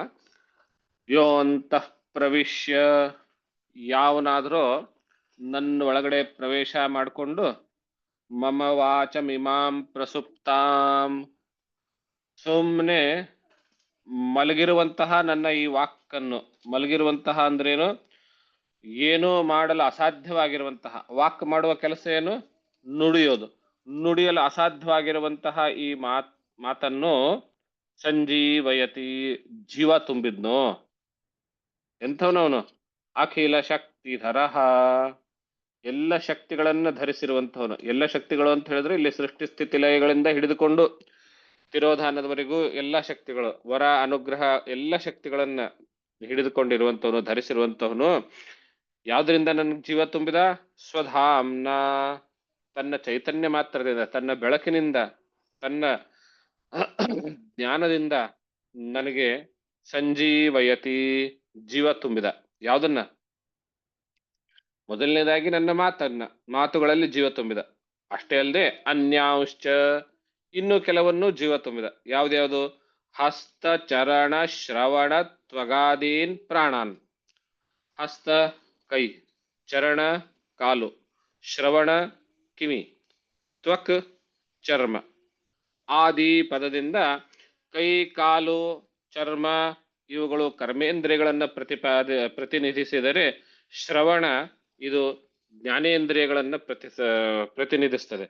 ಹಾಗಾಗಿ ಕರ್ಮೇಂದ್ರಿಯಗಳನ್ನು, ಜ್ಞಾನೇಂದ್ರಿಯಗಳನ್ನು, ಪ್ರಾಣಗಳನ್ನು, ಪಂಚಪ್ರಾಣಗಳನ್ನು ಸಂಜೀವಯತಿ, ಜೀವ ತುಂಬಿರುವಂಥವನು. ಅಂತಹ ಪುರುಷಾಯ, ಅಂತಹ ಪರಮಪುರುಷನಾದಂತಹ ನಿನಗೆ, ಎಂಥವನು, ನಮೋ ಭಗವತೆ, ಭಗವಂತನಾಗಿರುವಂತಹ ನಿನಗೆ ನಮಸ್ಕಾರ ಅನ್ನುವಂಥದ್ದು ಹೇಳ್ತಾರೆ. ಇದು ಧ್ರುವನು ತಾನಿರುವ ಸ್ಥಿತಿಗೆ ಹೋಲಿಸಿರುವಂತಹದ್ದು ನೇರವಾದ ಅರ್ಥ. ಒಳಾರ್ಥ ನೋಡೋದು ಅಂತಾದ್ರೆ, ನಾವು 2ನೇ ಅಧ್ಯಾಯದಲ್ಲಿ, 2ನೇ ಸ್ಕಂದದಲ್ಲಿ ಇದೇ ತಾನೇ ನೋಡಿದ್ವಿ. ಮುಂಚೆ ಚತುರ್ಮುಖ ಬ್ರಹ್ಮನು ಎಲ್ಲವನ್ನು ಸೃಷ್ಟಿ ಮಾಡ್ತಾನೆ, ಆಮೇಲೆ ಎಲ್ಲ ಹಾಗೆ ಹೆಣತರ ಕೂತ್ಬಿಟ್ಟಿದೆ, ಏನ್ ಮಾಡಿದ್ರು ಅಲಗಾಡ್ತಾ ಇಲ್ಲ. ಅದನ್ನೇನು ಅಂತ ಯೋಚನೆ ಮಾಡಿದಾಗ ಭಗವಂತನೇ ನಾರಾಯಣನು ಬಂದು ಅದರ ಒಳಗಡೆ ಪ್ರವೇಶ ಮಾಡಿ ಆಮೇಲೆ ಅದಕ್ಕೆ ಚೈತನ್ಯ ಅನ್ನುವಂಥದ್ದು ಬರುತ್ತೆ ಅನ್ನುವಂಥದ್ದು. ಸೃಷ್ಟಿಯ ಆ ರಹಸ್ಯವನ್ನು, ಅಂದ್ರೆ ಇದಕ್ಕೆ ಸಾಧಾರಣವಾಗಿ ಅನುಪ್ರವೇಶ ಅನ್ನುವಂತಹ ಮಾತಿನಿಂದ ಹೇಳ್ತಾರೆ. ಈ ಅನುಪ್ರವೇಶ ಉಪನಿಷತ್ತಿನಲ್ಲಿ ಅನೇಕ ಕಡೆ ಅನುಪ್ರವೇಶದ ಬಗ್ಗೆ ಮಾತನ್ನು ಹೇಳಿದೆ. ಅನೇನ ಜೀವೇನಾತ್ಮನ ಅನುಪ್ರವೇಶ್ಯ ಅಂತ, ಸಚ್ಚತ್ತೆಚ್ಚ ತದನು ತತ್ ಇದಗಂ ಸರ್ವಮಸೃಜತ ತತ್ ಸೃಷ್ಟ ತದನುಪ್ರವಿಶ್ಯ ಅಂತ ಹೇಳಿ. ಹೀಗೆ ಐತರೇಯ, ಛಾಂದೋಗ್ಯ, ತೈತ್ತರೇಯ ಅನೇಕ ಉಪನಿಷತ್ತುಗಳಲ್ಲಿ ಭಗವಂತನ ಪ್ರವೇಶ ಮಾಡ್ದ ಅನ್ನುವಂತಹ ರೀತಿಯಲ್ಲಿ ಹೇಳ್ತಾರೆ. ಈ ಪ್ರವೇಶ ವಿಷಯಕ್ಕೆ ಸಂಬಂಧಪಟ್ಟಂತೆ ಶಂಕರ ಭಗವತ್ಪಾದರು ಒಂದು ಸ್ಪಷ್ಟನೆಯನ್ನ ಕೊಡ್ತಾರೆ. ಬಹಳ ಜನರಿಗೆ ತುಂಬಾ ತಿಳಿದುಕೊಳ್ಬೇಕಾಗಿರುವಂತಹ ವಿಚಾರವನ್ನು ಹೇಳ್ತಾರೆ. ಸಾಧಾರಣವಾಗಿ ನಾವು ಪ್ರವೇಶ ಎನ್ನುವಂತಹ ಪದದಿಂದ ಏನ್ ತಿಳಿದುಕೊಳ್ತೀವಿ ಅಂತ ಹೇಳಿದ್ರೆ, ಶಂಕರ ಭಗವತ್ಪಾದರು ಹೇಗೆ ದೃಷ್ಟಾಂತ ಕೊಡ್ತಾರೆ ಅಂದ್ರೆ, ಭಗವಂತನು ಇದೆಲ್ಲವನ್ನು ಸೃಷ್ಟಿಸಿ ಆಮೇಲೆ ಅದರಲ್ಲಿ ಪ್ರವೇಶ ಮಾಡ್ದ ಅನ್ನುವ ವಾಕ್ಯ, ಇದರ ಅರ್ಥ ಏನು ಅಂದ್ರೆ, ಭಗವಂತನು ಪ್ರವೇಶ ಮಾಡೋದು ಅಂದ್ರೆ, ಒಬ್ಬ ಗೃಹಸ್ಥನು ಮನೆಯನ್ನ ಕಟ್ಕೊಂಡು ಒಂದ್ ದಿವಸ ಶುಭ ಮುಹೂರ್ತದಲ್ಲಿ ಗೃಹ ಪ್ರವೇಶ ಮಾಡ್ತಾನಲ್ಲ, ಹಾಗೆ ಅಂತ ಅಂದ್ಕೊಳ್ಬೇಡಿ ಅಂತ ಹೇಳ್ತಾನೆ. ಈ ಜಗತ್ತನ್ನೆಲ್ಲ ಸೃಷ್ಟಿ ಮಾಡಿ ಆಮೇಲೆ ಒಂದು ಮುಹೂರ್ತದ ಶುಭ ಮುಹೂರ್ತದಲ್ಲಿ ಭಗವಂತನು ಇದ್ರ ಒಳಗಡೆ ಪ್ರವೇಶ ಮಾಡ್ದ, ಹೀಗಲ್ಲ ಅಂತ. ಮತ್ತೆ ಹೇಗೆ ಪ್ರವೇಶ ಮಾಡಿದ್ದು ಅಂದ್ರೆ, ಕಾರಣ ರೂಪದಿಂದ ಕಾರ್ಯವಾಗಿ ಬದಲಾವಣೆಯಾಗುವುದೇನೆ ಪ್ರವೇಶ ಅಂತ ಭಗವತ್ಪಾದರು ಹೇಳಿದ್ರು. ಕಾರಣದಿಂದ ಕಾರ್ಯವಾಗುವುದಕ್ಕೆ ಪ್ರವೇಶ ಅನ್ನುವಂತಹ ಪದ ನಾವು ಎಲ್ಲೂ ಬಳಸೋದಿಲ್ವಲ್ಲ, ಪ್ರಸಿದ್ಧ ಇಲ್ವಲ್ಲ, ಅದು ಹೇಗೆ ಅಂತ ಕೇಳ್ತಾರೆ. ಗೃಹ ಪ್ರವೇಶದಂತೆ ತಿಳಿದುಕೊಳ್ಳೋದೇ ಹೆಚ್ಚು ಸೂಕ್ತವಾಗುತ್ತಲ್ಲ ಅಂತ ಅನ್ಸಿದ್ರೆ ಅದರಲ್ಲಿರೋ ದೋಷವನ್ನು ಹೇಳ್ತಾರೆ ಮುಂಚೆ. ಏನು ದೋಷ ಅಂದ್ರೆ, 2 ದೋಷಗಳು. ಮೊದಲನೇದಾಗಿ ಈ ಗೃಹವನ್ನ ಮನೆಯನ್ನ ಕಟ್ಟಿಕೊಂಡು ಆಮೇಲೆ ಅದರ ಒಳಗಡೆ ಪ್ರವೇಶ ಮಾಡದ ಅಂತ ಹೇಳಿದ್ರೆ, ಪ್ರವೇಶ ಮಾಡೋಕ್ಕಿಂತ ಮುಂಚೆ ಆ ಮನೆಯಲ್ಲಿ ಆ ಗೃಹಸ್ಥನು ಇರ್ಲಾರ ಅಲ್ವೇ? ಇಲ್ಲ ಅಂತಲೇನೆ ಅರ್ಥ. ಆ ಮನೆಯಲ್ಲಿ ಇರ್ಲಿಲ್ಲ ಅವನು, ಇನ್ಮೇಲಿಂದ ಬಂದ ಅಂತಲೇನೆ ಅರ್ಥ. ಹೌದಾ? ಭಗವಂತ ಜಗತ್ತಿನಲ್ಲಿ ಪ್ರವೇಶ ಮಾಡೋದು ಹಾಗೇನೆ ಅಂದುಕೊಂಡ್ರೆ, ಈ ಜಗತ್ತನ್ನ ಸೃಷ್ಟಿ ಮಾಡಿ ಪ್ರವೇಶ ಮಾಡೋವರೆಗೂ ಈ ಜಗತ್ತಿನಲ್ಲಿ ಭಗವಂತನು ಇರಲಿಲ್ಲ ಅಂತ ಒಪ್ಕೊಳ್ಬೇಕಾಗತ್ತೆ. ಇದನ್ನ ಒಪ್ಕೊಂಡ್ರೆ ಏನ್ ಹಾನಿ ಅಂದ್ರೆ, ತೈತ್ರಿಯದಲ್ಲಿ ಬ್ರಹ್ಮದ ಲಕ್ಷಣವನ್ನು ಹೇಳುವಾಗ ಸತ್ಯಂ ಜ್ಞಾನಂ ಅನಂತಂ ಬ್ರಹ್ಮ ಅಂತ ಹೇಳ್ತಾರೆ. ಅನಂತ ಅಂತ ಹೇಳಿದ್ರೆ ಎಲ್ಲ ಕಡೆಯಲ್ಲೂ ದೇಶತಃ ಕಾಲತಃ ತ್ರಿಪುಟೀತಃ ಅನಂತವಾಗಿರುವಂಥವನು, ಎಲ್ಲ ಕಡೆ ಇರುವಂಥವನು ಅಂತ ಅರ್ಥ. ಈ ಮನೆಯನ್ನು ಕಟ್ಟಿ ಆಮೇಲೆ ಪ್ರವೇಶ ಮಾಡ್ದ ಅಂತ ಹೇಳಿದ್ರೆ, ಈ ಜಗತ್ತನ್ನ ಸೃಷ್ಟಿ ಮಾಡಿದ ಆಮೇಲೆ ಪ್ರವೇಶ ಮಾಡ್ದ ಅಂತ ಹೇಳಿದ್ರೆ, ಆ ಮುಂಚೆ ಭಗವಂತನಲ್ಲಿರ್ಲಿಲ್ಲ ಅಂತ ಆಗತ್ತೆ. ಅಲ್ಲಿರ್ಲಿಲ್ಲ ಅಂತಾದಾಗ ಅನಂತತ್ವಕ್ಕೆ ಹಾನಿ ಉಂಟಾಗತ್ತೆ. ಅದನ್ನು ಒಪ್ಕೊಳ್ಬಹುದು. ಭಗವಂತ ಎಲ್ಲ ಕಡೆಯಲ್ಲೂ ವ್ಯಾಪಿಸಿರುವಂಥವನು, ಎಲ್ಲ ಕಡೆಯೂ ಇದ್ದಾನೆ, ಓತಪ್ರೇತವಾಗಿ ವ್ಯಾಪಿಸಿದ್ದಾನೆ ಅನ್ನೋದು ಉಪನಿಷತ್ತುಗಳು ಸಾರಿ ಸಾರಿ ಹೇಳ್ತಾ ಇದ್ದಾವೆ. ಆದ್ರಿಂದ ಅದರಲ್ಲಿರಲಿಲ್ಲ ಆಮೇಲೆ ಪ್ರವೇಶ ಮಾಡ್ದ ಅಂತ ಹೇಳುವಂತಹ ಮಾತೇನಿದೆ, ಅನುಪ್ರವೇಶ ಪದದಿಂದ, ಯೋ ಅಂತಃ ಪ್ರವಿಶ್ಯ ಅನ್ನುವಂತಹ ಪದದಿಂದ ಮುಂಚೆ ಇರಲಿಲ್ಲ ಇವಾಗ ಬಂದ ಅನ್ನುವ ರೀತಿಯಲ್ಲಿ, ಗೃಹಸ್ಥನು ಮನೆ ಕಟ್ಕೊಂಡು ಗೃಹ ಪ್ರವೇಶ ಮಾಡಿದ ಹಾಗೆ ಅನ್ನುವ ರೀತಿಯಲ್ಲಿ ಹೊಂದೋದಿಲ್ಲ ಅಂತ ಒಂದು ದೋಷ. ಇನ್ನೊಂದು ದೋಷ ಏನು ಅಂತ ಹೇಳಿದ್ರೆ, ಉಪನಿಷತ್ತಿನಲ್ಲಿ ಏನು ಹೇಳುತ್ತೆ ತೈತ್ರಿಯದಲ್ಲಿ, ಇದಗಂ ಸರ್ವಮಸೃಜತ ಸಚ್ಚತ್ಯಚ್ಚ ಭವತ ನಿರುಕ್ತಂಚ ನಿರುಕ್ತಂಚ ನಿಲಯನಂಚ ನಿಲಯನಂಚ ವಿಜ್ಞಾನಂಚ ವಿಜ್ಞಾನಂಚ ಸತ್ಯಂಚ ನೃತಂಚ ಸತ್ಯಮಭವತ ಅಂತ ಹೇಳ್ತಾರೆ. ಈ ಜಗತ್ತೆಲ್ಲವನ್ನು ಸೃಷ್ಟಿ ಮಾಡಿ ಅದರಲ್ಲಿ ಪ್ರವೇಶ ಮಾಡ್ದ, ಸತ್ಯವೂ ಪ್ರವೇಶ ಮಾಡಿ ಸತ್ಯವೂ ಆದ ಅಸತ್ಯವೂ ಆದ, ನಿರುಕ್ತವೂ ಆದ ಉಕ್ತವೂ ಆದ ಅಂತ ಎಲ್ಲ ಹೇಳುತ್ತೆ. ಸತ್ಯವೂ ಅಸತ್ಯವೂ ಎರಡೂ ಅವನೇ ಆದ ಅಂತ ಹೇಳುತ್ತೆ. ಈಗ ಅನುಪ್ರವೇಶ ಅಂದ್ರೆ ಗೃಹಸ್ಥನು ಮನೆ ಕಟ್ಕೊಂಡು ಗೃಹ ಪ್ರವೇಶ ಮಾಡಿದಂತೆ ಎಂಬ ರೀತಿಯಲ್ಲಿ ನಾವು ಅರ್ಥ ಮಾಡಿದರೆ, ಮನೆ ಗೃಹ ಪ್ರವೇಶ ಮಾಡಿರುವಂತಹ ಗೃಹಸ್ಥನು ಮನೆಯೇ ಆಗ್ಬಿಡೋದಿಲ್ಲ, ಅಲ್ಲಿರುವಂತಹ ಗೋಡೆ ಕಿಟಕಿ ಎಲ್ಲವೂ ಅವನೇ ಆಗ್ಬಿಡೋದಿಲ್ಲ ಅಲ್ವೇ? ಆದರೆ ಉಪನಿಷತ್ತು ಏನ್ ಹೇಳ್ತಾ ಇದೆ, ಈ ಭಗವಂತನು ಬ್ರಹ್ಮನು ಜಗತ್ತನ್ನು ಸೃಷ್ಟಿ ಮಾಡಿ ಇದ್ರ ಒಳಗಡೆ ಪ್ರವೇಶ ಮಾಡಿ ಎಲ್ಲವೂ ಅವನೇ ಆಗೋದ ಅಂತ ಹೇಳ್ತಾರೆ. ಸಚ್ಚತ್ಯಚ್ಚ ಭವತ, ಸತ್ತು ಆದ ತೆತ್ತು ಆದ, ಸತ್ಯಂಚ ನೃತಂಚ ಸತ್ಯಮಭವತ, ಸತ್ಯವೂ ಆದ ಅನೃತವೂ ಆದ ಅಂತ ಹೇಳ್ತಾರೆ. ಆದ್ರಿಂದ ಅನುಪ್ರವೇಶ ಅಂತ ಹೇಳಿದ್ರೆ ಕಾರಣದಿಂದ ಕಾರ್ಯರೂಪಕ್ಕೆ ಬದಲಾವಣೆ ಆಗೋದಷ್ಟೇನೆ. ಹೀಗೆ ತಾತ್ವಿಕವಾಗಿರುವಂತಹ ಅಂಶವನ್ನ ಉಪನಿಷತ್ತಿನಲ್ಲಿ ಹೇಳಿದ್ರೆ, ಪುರಾಣಗಳಲ್ಲಿ ಸಾಧಾರಣವಾಗಿರುವಂತಹ ಶ್ರೋತೃಗಳು ಆ ತತ್ವಗಳನ್ನ ಅಷ್ಟು ಸಹಜವಾಗಿ ತಿಳಿಯಲಾರರು ಅನ್ನೋ ಕಾರಣದಿಂದ ಅವರಿಗೆ ಕಥಾನಕ ರೂಪದಲ್ಲಿ ಹೇಳಬೇಕು ಅನ್ನುವಂತಹ ಉದ್ದೇಶದಿಂದ ಇಲ್ಲಿ ಭಗವಂತನೇ ನನ್ನ ಶರೀರದ ಒಳಗಡೆ ಪ್ರವೇಶ ಮಾಡಿ ನನ್ನ ವಾಣಿಯನ್ನ ಜೀವಿಸಗೊಳಿಸಿದ ಅನ್ನುವ ಪವಾಡದ ರೂಪದಲ್ಲಿ ವರ್ಣನೆ ಮಾಡಿರುವಂತಹದ್ದು. ಮೂಲ ಅರ್ಥ ಏನು, ಈ ಜಗತ್ತನ್ನೆಲ್ಲವನ್ನೂ ನೀನೇ ಸೃಷ್ಟಿ ಮಾಡಿ ನೀನೇ ಅದರಲ್ಲಿದ್ದೀಯಾ. ಹೇಗಿದ್ದೀಯಾ ಅಂತ ಹೇಳಿದ್ರೆ ಅಭಿನ್ನ ನಿಮಿತ್ತೋಪಾದಾನ ಕಾರಣ ರೂಪದಿಂದ ನೀನಿದ್ದೀಯಾ ಅನ್ನುವಂತಹ ಮಾತನ್ನ ಈ ಶ್ಲೋಕದ ಮೂಲಕ ನಾವು ತಿಳಿದುಕೊಳ್ಳುತ್ತೇವೆ. ನಾನಿವಾಗಲೇ ಹೇಳದಂತೆ ಈ ಪ್ರವೇಶ ಮಾಡಿ ಈ ಜಗತ್ತೆಲ್ಲವೂ ಅದರಲ್ಲಿರುವಂತಹ ಮೂರ್ತ ರೂಪವು ಅಮೂರ್ತ ರೂಪವು, ಬದಲಾವಣೆ ಆಗುವಂತಹದ್ದು ಬದಲಾವಣೆ ಆಗದೇ ಇರುವಂತಹದ್ದು ಎಲ್ಲವೂ ಸತ್ಯಂಚ ಅನೃತಂಚ ಸತ್ಯಮಭವತ, ಎಲ್ಲವೂ ಅವನೇ ಆಗ ಹೋಗದ ಅಂತ ಹೇಳ್ತಾರಲ್ಲ. ಸತ್ಯವೂ ಆದ ಅಸತ್ಯವೂ ಆದ, ಅನೃತವೂ ಆದ, ಸತ್ತು ಆದ ತ್ಯತ್ತು ಆದ, ಮೂರ್ತ ರೂಪ ಅಮೂರ್ತ ರೂಪ ಎಲ್ಲವೂ ಅವನೇ ಆದ ಅಂತ ಹೇಳ್ತಾರಲ್ಲ. ಅದೇ ಮಾತನ್ನ ಈ ಅಧ್ಯಾಯದ 16ನೇ ಶ್ಲೋಕದಲ್ಲಿ ಧ್ರುವನು ತನ್ನ ಸ್ತೋತ್ರದಲ್ಲಿ ಹೇಳ್ತಾನೆ. ಹೇಗೆ ಹೇಳ್ತಾನೆ ಅಂತ ಹೇಳಿದ್ರೆ, ಯಸ್ಮಿನ್ ವಿರುದ್ಧಗತಯೋ ಹ್ಯನಿಶಂ ಪತಂತಿ ವಿದ್ಯಾದಯೋ ವಿವಿಧ ಶಕ್ತಯ ಆನುಪೂರ್ವ್ಯಾತ್ ತದ್ಬ್ರಹ್ಮ ವಿಶ್ವಭವನ ಭವಮೇಕಮನಂತ ಮಾಧ್ಯಂ ಆನಂದ ಮಾತ್ರಮವಿಕಾರಮಹಂ ಪ್ರಪದ್ಯೆ.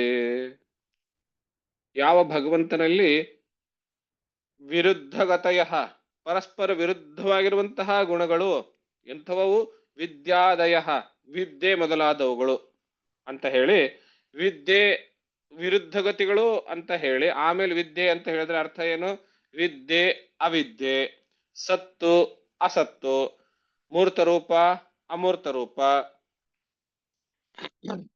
ಈ ಎಲ್ಲವೂ ಪರಸ್ಪರ ವಿರುದ್ಧವಾಗಿರುವಂತವು ಎಲ್ಲವೂ ಅವನಲ್ಲಿಯೇನೆ ಇವೆ. ಪತಂತಿ ಅನಿಶಂ ಪತಂತಿ, ನಿರಂತರವಾಗಿ ಅವನ ಹತ್ರ ಇರ್ತಾವೆ. ಪತಂತಿ ಅಂದ್ರೆ ಜನಿಸ್ತಾವೆ, ಹುಟ್ಟುತ್ತವೆ ಅನ್ನುವಂತಹದ್ದು ಹೇಳ್ತಾರಲ್ಲ.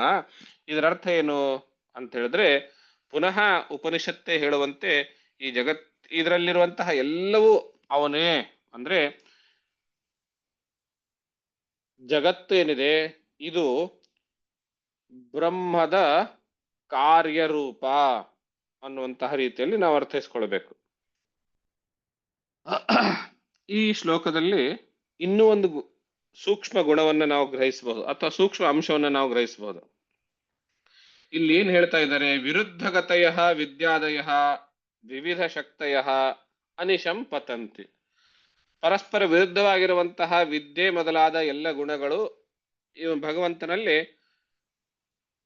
ನಿರಂತರವಾಗಿರುತ್ತವೆ ಅಂತ ಹೇಳ್ತಾರೆ. ವಿದ್ಯೆ ಮೊದಲಾದವು ಅಂದ್ರೆ ವಿದ್ಯೆ ಅವಿದ್ಯೆ ಅಂತ, ಸತ್ತು ಅಸತ್ತು ಅಂತ, ಜ್ಞಾನ ಅಜ್ಞಾನ, ಹೀಗೆ ಪರಸ್ಪರ ಯಾವುದೇ ವಿರುದ್ಧ ತಗೊಳ್ಳಿ, ಕಪ್ಪು ಬಿಳುಪು, ಉದ್ದ ಗಿಡ್ಡ, ಯಾವುದೇ ವಿರುದ್ಧ ತಗೊಳ್ಳಿ ಎಲ್ಲವೂ ಭಗವಂತನಲ್ಲಿ ಇದಾವೆ ಅಂತ ಹೇಳ್ತಾರೆ. ಹೀಗೆ ಧ್ರುವನೇ ವಿಷ್ಣುವನ್ನು ಕುರಿತು ಪ್ರಾರ್ಥನೆ ಮಾಡುವಾಗ, ಅದನ್ನು ಭಾಗವತದಲ್ಲಿ ಹೇಳುವಾಗ, ಭಗವಂತನು ಸಗುಣನೋ ನಿರ್ಗುಣನೋ ಎನ್ನುವ ಪ್ರಶ್ನೆಯನ್ನಿಟ್ಟುಕೊಂಡು ಹುಟ್ಟಿ ಹಾಕಿರುವಂತಹ ಚರ್ಚೆ ಏನಿದೆ, ಆ ಚರ್ಚೆಯಲ್ಲಿ ದ್ವೈತ ದೃಷ್ಟಿಯಿಂದ ಆ ಚರ್ಚೆಯನ್ನು ನೋಡಿ ಹೇಗೆ ಹೇಳ್ತಾರೆ ಅಂದ್ರೆ, ಭಗವಂತನು ಅನಂತ ಕಲ್ಯಾಣ ಗುಣ ಪರಿಪೂರ್ಣ ಅನ್ನುವಂತಹ ಪದ ಬಳಸ್ತಾರೆ. ಅನಂತ ಕಲ್ಯಾಣ ಗುಣ ಪರಿಪೂರ್ಣ ಅಂದ್ರೆ ಭಗವಂತನು ಹೇಗಿದ್ದಾನೆ ಅಂತಂದ್ರೆ, ಅವನು ಸಗುಣವಾಗಿದ್ದಾನೆ, ಅನಂತವಾಗಿರುವಂತಹ ಕಲ್ಯಾಣ ಗುಣಗಳನ್ನು ಹೊಂದಿದ್ದಾನೆ, ಕಲ್ಯಾಣ ಗುಣಗಳಿಂದ ತುಂಬಿದ್ದಾನೆ ಅಂತ ಹೇಳ್ತಾರೆ. ಅಲ್ಲಿ ಕಲ್ಯಾಣ ಅನ್ನುವಂತಹ ಒಂದು ಪದ ಬಳಸಿರೋದ್ರಿಂದ ಭಗವಂತನನ್ನ ನಾವು ರೆಸ್ಟ್ರಿಕ್ಟ್ ಮಾಡಿದ ಹಾಗಾಯ್ತು. ಅನಂತ ಕಲ್ಯಾಣ ಗುಣ ಪರಿಪೂರ್ಣ ಅಂದ್ರೆ ಕೆಟ್ಟ ಗುಣಗಳು ಯಾವುದು ಇಲ್ಲ ಅವನ ಬಲ್ಲಿ ಅಂತ ಹೇಳೋದಕ್ಕೆ ಹೊರಟಿದ್ದಾರೆ, ಅನಂತ ಕಲ್ಯಾಣ ಗುಣ ಪರಿಪೂರ್ಣ ಎನ್ನುವಂತಹ ಪದದ ಮೂಲಕ. ಆದ್ರೆ ಭಾಗವತ ಹೇಳ್ತಾ ಇದೆ, ಪರಸ್ಪರ ವಿರುದ್ಧವಾಗಿರುವಂತಹ ಗುಣಗಳು ಅವನಲ್ಲಿದ್ದಾವೆ ಅಂತ ಹೇಳ್ತಾನೆ. ಯಸ್ಮಿನ್ ವಿರುದ್ಧಗತಯೋ ಹ್ಯನಿಶಂ ಪತಂತಿ ವಿದ್ಯಾದಯೋ ವಿವಿಧ ಶಕ್ತಯ ಅನುಪೂರ್ವ್ಯಾತ್. ಅಂದ್ರೆ ಭಾಗವತಕ್ಕೆ ವಿರುದ್ಧ ಆಯ್ತಲ್ಲ ಆ ಪದ, ಅನಂತ ಕಲ್ಯಾಣ ಗುಣ ಪರಿಪೂರ್ಣ ಅನ್ನುವಂತಹ ಪದ.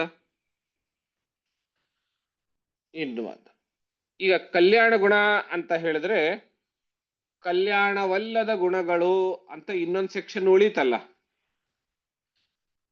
ಆವಾಗ ಅನಂತ ಎನ್ನುವಂತಹ ಪದಕ್ಕೇನೆ ವಿರುದ್ಧ ಆಗುತ್ತೆ. ಅನಂತ ಅಂತ ಪದ ಹೇಳಿ ಕಲ್ಯಾಣ ಗುಣ ಅಂತ ನಾವು ಒಂದು ಸೆಕ್ಷನ್ ಮಾತ್ರ ಕೋಟ್ ಮಾಡಿದ್ರೆ, ಆ ಕಲ್ಯಾಣವಲ್ಲದ ಇನ್ನೊಂದು ಸೆಕ್ಷನ್ ಅದನ್ನ ನಾವು ಎಕ್ಸ್ಕ್ಲೂಡ್ ಮಾಡಿದ ಹಾಗಾಗುತ್ತೆ. ಆವಾಗ ಅನಂತ ಪದಕ್ಕೆ ವಿರುದ್ಧ ಬರುತ್ತೆ, ಸ್ವವಿರುದ್ಧ ಆಗುತ್ತೆ, ಸೆಲ್ಫ್ ಕಾಂಟ್ರಡಕ್ಟರಿ ಆಗುತ್ತೆ. ಆದ್ರಿಂದ ಭಗವಂತನು ನಿರ್ಗುಣನೇ, ನಿರ್ಗುಣನಿದ್ದಾಗಲೇನೆ ಅವನು ಪರಸ್ಪರ ವಿರುದ್ಧವನ್ನು ಹೊಂದಬಹುದು ಅನ್ನುವಂತಹ ಮಾತನ್ನ ಬಾಲಕ ಧ್ರುವ ಇಲ್ಲಿ ಸ್ತೋತ್ರದ ಮೂಲಕ ಹೇಳ್ಕೊಳ್ಳೋದು.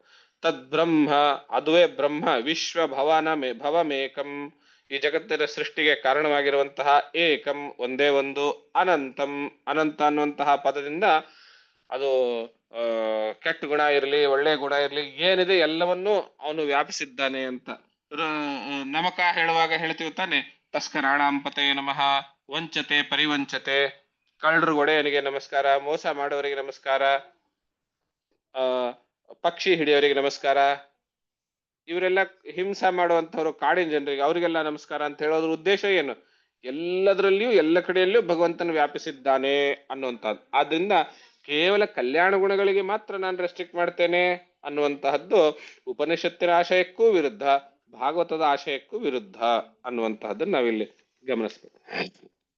ಹೀಗೆ ಆ ಸ್ತೋತ್ರದಿಂದ ಸಂಪ್ರೀತನಾಗಿರುವಂತಹ ಮಹಾವಿಷ್ಣುವು ಅವನಿಗೆ 19ನೇ ಶ್ಲೋಕದಲ್ಲಿ ಏನ್ ಹೇಳ್ತಾನೆ? ವೇದಾಹಂತೆ ವ್ಯವಸ್ಥಿತಂ ಹೃದಯ ರಾಜನ್ಯ ಬಾಲಕ ತತ್ಪ್ರಯಚ್ಛಾಮಿ ಭದ್ರಂತೆ ದುರಾಪಮಪಿ ಸುವ್ರತ. ಹೇ ಬಾಲಕನೇ, ರಾಜಸುತನಾಗಿರುವಂತಹ ಬಾಲಕನೇ, ನಿನ್ನ ಮನಸ್ಸಿನಲ್ಲಿ ಏನಿದೆ ಅನ್ನೋದು ನಂಗೆ ಗೊತ್ತು, ನಾನು ಅದನ್ನ ನಿಂಗೆ ಕೊಡ್ತೇನೆ ಕಣಯ್ಯ. ಆದ್ರೆ ದುರಾಪಮಪಿ, ಅದು ಬಹಳ ಕಷ್ಟ ಸಾಧ್ಯ ಎಲ್ರೂ ಪಡ್ಕೊಳ್ಳೋಕೆ, ಆದ್ರೂ ನಾನು ನಿನಗೆ ಕೊಡ್ತಾ ಇದ್ದೀನಿ ಅಂತ. ಏನದು? ಅವನ್ಗೇನ್ ಕೇಳಿದ್ದ ನೆನಪು ಮಾಡ್ಕೊಳ್ಳಿ. ಹಿಂದಿನ ಅಧ್ಯಾಯದ ನಾರದರಿಗೆ ಭೇಟಿಯಾದಾಗ ನಾರದ್ರೆ ನನ್ನ ಮನಸ್ಸಿನಲ್ಲಿ ಇದೆ ಇದೆ, ಇದನ್ನ ಪಡ್ಕೊಳ್ಳೋದಕ್ಕೆ ನಾನು ಏನ್ ಮಾಡ್ಬೇಕು ಅದನ್ನ ಹೇಳಿ ಅಂತ ಕೇಳಿದ್ದ. ಯಾವ ಶ್ಲೋಕ ಅದು? 37ನೇ ಶ್ಲೋಕದಲ್ಲಿ ತನ್ನ ಅಪೇಕ್ಷೆ ಕೇಳಿರ್ತಾನೆ. ಏನದು? ಪದಂ ತ್ರಿಭುವನೋತ್ಕೃಷ್ಟಂ ಜಿಗೀಶೋ ಸಾಧು ವರ್ತಮೇ. ತ್ರಿಭುವನೋತ್ಕೃಷ್ಟಂ ಪದಂ, 3 ಲೋಕಗಳಲ್ಲಿ ಉತ್ಕೃಷ್ಟವಾಗಿರುವಂತಹ ಪದ, ಸ್ಥಾನ, ಪದವಿ. ಅದು ಅಸ್ಮತ್ ಪಿತೃಭಿಹಿ, ನಮ್ಮ ತಾತ ಮುತ್ತಾತರಿಂದಲೂ ಯಾರೋದ್ರಿಂದಲೂ ಪಡ್ಕೊಂಡಿರಬಾರ್ದು, ನ ಅನ್ಯೈಹಿ, ಬೇರೆಯವರಿಂದಲೂ ಯಾರೊಂದು ಪಡ್ಕೊಂಡಿರಬಾರ್ದು, ಅಂತಹ ಪದವಿಯನ್ನ ನಾನು ಪಡ್ಕೊಳ್ಬೇಕು ಅಂತ ಅವನ ಮನಸ್ಸಿನಲ್ಲಿ ಇತ್ತಲ್ಲ. ಆ ನಿನ್ನ ಮನಸ್ಸಿನ ಅಪೇಕ್ಷೆಯನ್ನ ನಾನಿವಾಗ ಈಡೇರಿಸ್ತೇನೆ. ಅದು ಬಹಳ ಕಷ್ಟ ಸಾಧ್ಯ, ಅದು ನಿನ್ನ ಈ ತಪಶ್ಚರ್ಯದಿಂದ ಪ್ರೀತನಾಗಿರುವಂತಹ ನಾನು ಅದನ್ನ ನಿನ್ ಕೊಡ್ತೇನೆ ಅಂತ ಹೇಳಿ ಆಮೇಲೆ ಮುಂದೆ ಅವನಿಗೆ ಆಶೀರ್ವಾದವನ್ನು ಹೇಳ್ತಾರೆ. ನಾನಿಲ್ಲಿಂದ ನಿಮ್ಮ ತಂದೆ ಅವನು ಹೊರಟು ಹೋದ ಮೇಲೆ ನೀನು ಈ ರಾಜ್ಯವನ್ನ ಆಳ್ತೀಯ, 36,000 ವರ್ಷಗಳವರೆಗೆ ನೀನು ರಾಜ್ಯಭಾರವನ್ನು ಮಾಡ್ತೀಯ. ನಿನ್ನ ತಮ್ಮನು ಕಾಡಿನಲ್ಲಿ ನಿನಗೆ ಮಾಡಿರುವ ದ್ವೇಷದ ಪರಿಣಾಮವಾಗಿ ಕಾಡಿನಲ್ಲಿ ಹೋಗಿ ಯಕ್ಷರಿಂದ ಹತರಾಗ್ತಾನೆ. ನಿನ್ನ ಮಲತಾಯಿಯೂ ಕೂಡ ನಿನಗೆ ಮಾಡಿರುವ ದ್ವೇಷದ ಫಲವಾಗಿ ಯಾರ ಮಗನಿಗೋಸ್ಕರ ನಿನ್ನ ಮೇಲೆ ದ್ವೇಷ ಮಾಡಿದ್ಲೋ ಆ ಮಗನನ್ನೇ ಕಳೆದುಕೊಂಡು ಮತಿಭ್ರಮಿತನಾಗಿ ಕಾಡಿನಲ್ಲಿ ಸುತ್ತಾಡ್ಕೊಂಡು ಅಲ್ಲಿಯೇ ಪ್ರಾಣ ಬಿಡ್ತಾಳೆ. ಆಮೇಲೆ ನೀನು 36,000 ವರ್ಷಗಳ ಕಾಲ ಈ ರಾಜ್ಯಭಾರವನ್ನಾಡಿ ಆಮೇಲೆ ನೀನು ನನ್ನ ಲೋಕಕ್ಕೆ ಬರ್ತೀಯಾ ಅನ್ನುವಂಥದ್ದು ಹೇಳ್ತಾನೆ. ಇಷ್ಟು ಹೇಳಿ ಭಗವಂತನು ಅದೃಶ್ಯನಾಗ್ತಾನೆ. ಆದ್ರೆ ಆ ಭಗವಂತನ ಅದೃಶ್ಯನಾದ ಮೇಲೆ ಸ್ವಲ್ಪ ಹೊತ್ತು, 1 ಕ್ಷಣ 2 ಕ್ಷಣದಾದ ಮೇಲೆ ಆ ಬಾಲಕ ಧ್ರುವನಿಗೆ ಬೇಸರ ಆಗತ್ತೆ, ಬೇಜಾರಾಗತ್ತೆ. ಅಯ್ಯಯ್ಯೋ ಎಂಥ ಎಡವಟ್ಟಾಗೋಯ್ತಲ್ಲ ಅನ್ನುವಂಥದ್ದು. ಮೈತ್ರೇಯರು ಹೇಳ್ತಾರೆ, ಆ ಧ್ರುವನ ಮನಸ್ಸಿನಲ್ಲಿ ಇಂಥ ಭಾವನೆ ಬಂತು ಅನ್ನುವಂತಹದ್ದು. ಯಾವ ಭಾವನೆ ಅದು?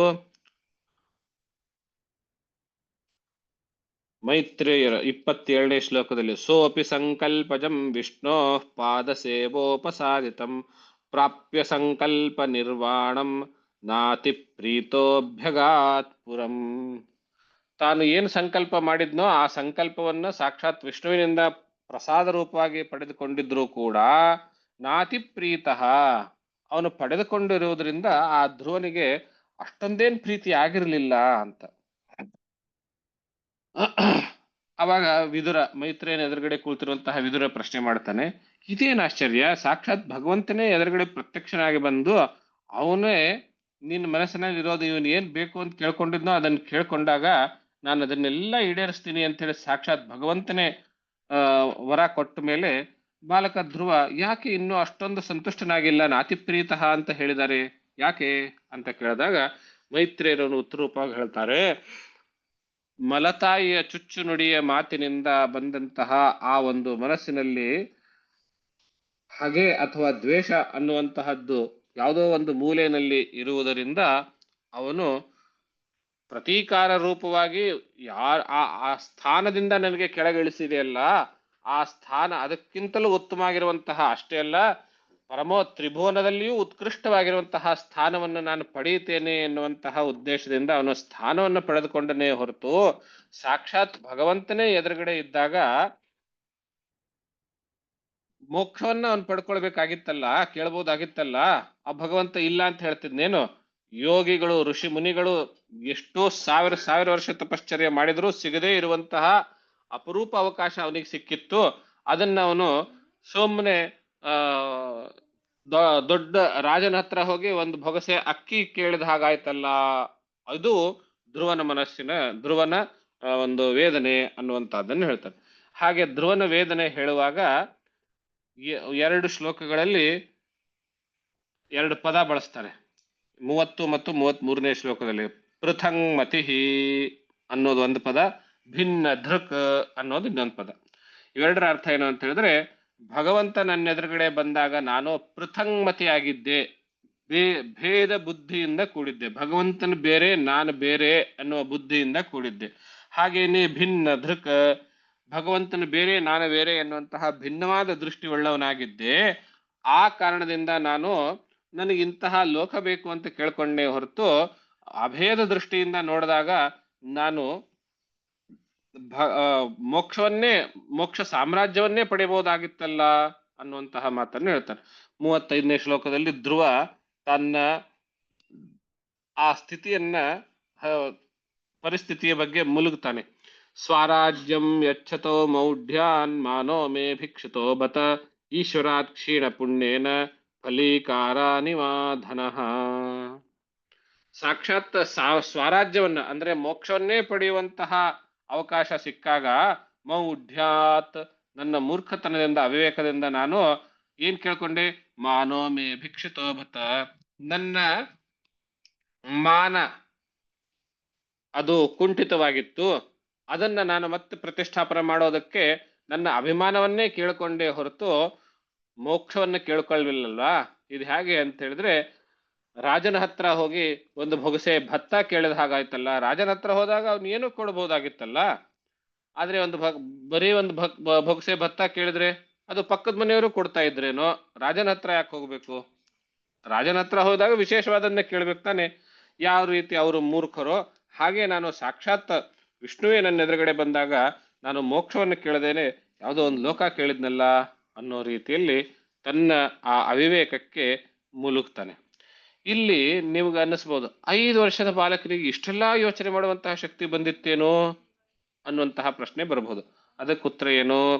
ಭಗವಂತ ಸಾಕ್ಷಾತ್ ತನ್ನ ಕರಕಮಲದಲ್ಲಿರುವಂತಹ ಶಂಖದಿಂದ ಅವನಿಗೆ ಸ್ಪರ್ಶ ಮಾಡಿರುವುದರಿಂದ ಅವನಿಗೆ ನಿತ್ಯಾನಿತ್ಯ ವಸ್ತು ವಿವೇಕ ಇತ್ಯಾದಿಗಳೆಲ್ಲ ಜ್ಞಾನ.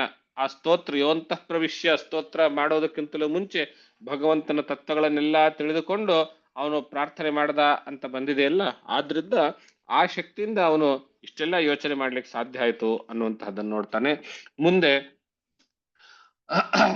ಅವನು ಭಗವಂತನಿಂದ ಆ ರೀತಿ ವರ ಪಡೆದುಕೊಂಡು ಮನೆಗೆ ಬಂದಾಗ ನಾರದರ ಮೂಲಕವಾಗಿ ಊರಲ್ಲೆಲ್ಲ ತುಂಬಾ ಸುದ್ದಿ ಆಗಿರ್ತದೆ. ಬಾಲಕನು 6 ತಿಂಗಳಲ್ಲಿ ಸಾಕ್ಷಾತ್ ಭಗವಂತನನ್ನ ಪ್ರತ್ಯಕ್ಷೀಕರಣಗೊಳಿಸಿಕೊಂಡಿರುವಂತವನು ಅಂತ ಇಡೀ ಊರೇನೆ ಶೃಂಗಾರಗೊಳಿಸಿಕೊಂಡು ಅವನಿಗೆ ಆ ಒಳಗಡೆ ಪ್ರವೇಶ ಮಾಡ್ತಾ ಇದ್ರೆ ಊರಲ್ಲಿರುವಂತಹ ಎಲ್ಲರೂ ಆರತಿ ಎತ್ತಾ ಇರ್ತಾರೆ.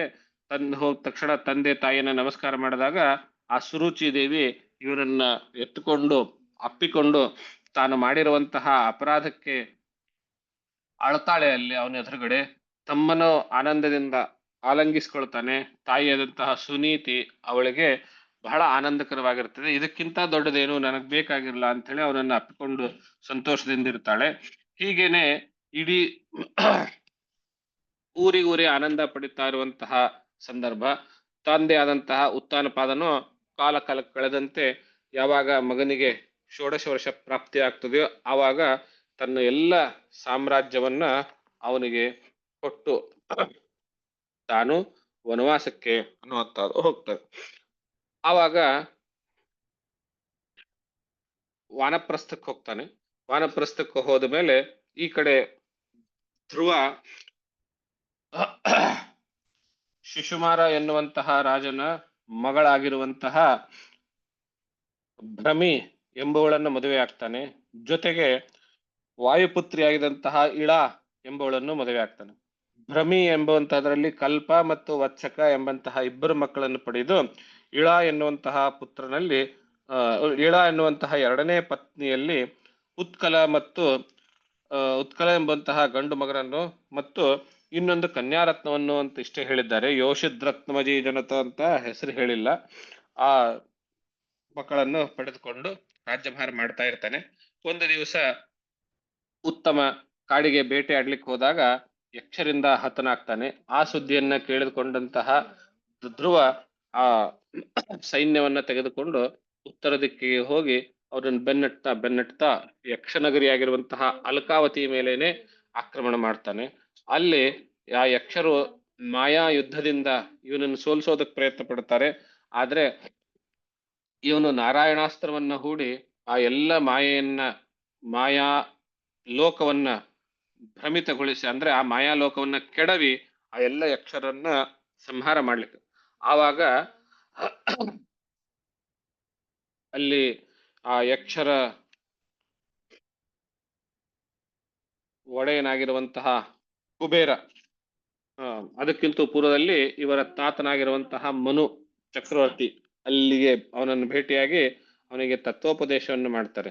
ನೋಡ್ಕಣಯ್ಯ, ಯಾವುದೋ ಒಬ್ಬ ಯಕ್ಷ ಒಬ್ಬನ ತಮ್ಮನನ್ನು ಕೊಂದ ಅನ್ನೋ ಕಾರಣಕ್ಕಾಗಿ ಇಡೀ ಯಕ್ಷಕುಲವನ್ನೇ ಸಂಹಾರ ಮಾಡುವಂತಹದ್ದು ನ್ಯಾಯವಲ್ಲ ಅಂತ ಹೇಳ್ತಾ, ಮೂಲದಲ್ಲಿ ಈ ದೇಹಾತ್ಮ ಭಾವ ಎನ್ನುವಂತಹ ಅಭಿಮಾನ ಬಿಡಬೇಕು ಅನ್ನುವಂತಹ ಪುನಃ ಮತ್ತೆ ಅದ್ವೈತ ತತ್ವವನ್ನ, ನಿನ್ನ ತಮ್ಮ ಸತ್ತ ಅನ್ನುವಂತಹ ರೀತಿಯಿಂದ ನೀನು ಎಷ್ಟೊಂದು ಜನರನ್ನು ಕೊಲ್ತಾ ಇದೆಯಲ್ಲ, ಯಾರು ನಿನ್ ತಮ್ಮ, ಆ ಶರೀರವನ್ನ ಇಟ್ಕೊಂಡು ನಿನ್ ತಮ್ಮ ಅಂತ ಹೇಳ್ತೀಯೋ ಹೇಗೆ ಅನ್ನುವಂತಹ ರೀತಿಯಲ್ಲಿ ಪುನಃ ವೇದಾಂತದ ಉಪದೇಶವನ್ನೆಲ್ಲ ಮಾಡಿ ಆವಾಗ ಅವನಿಗೆ ಯುದ್ಧದಿಂದ ವಿರಮಿಸಿ ಯಕ್ಷರ ನಗರಿಯಾಗಿರಂತಹ ಅಲಕಾವತಿಯನ್ನ ರಕ್ಷಣೆ ಮಾಡಿ ಕುಬೇರನು ಅಲ್ಲಿಂದ ಬಂದು ಪುನಃ ಅವನಿಗೆ ಧ್ರುವನಿಗೆ ಗೌರವಾದಿಗಳನ್ನ ಅರ್ಪಣೆ ಮಾಡ್ತಾನೆ.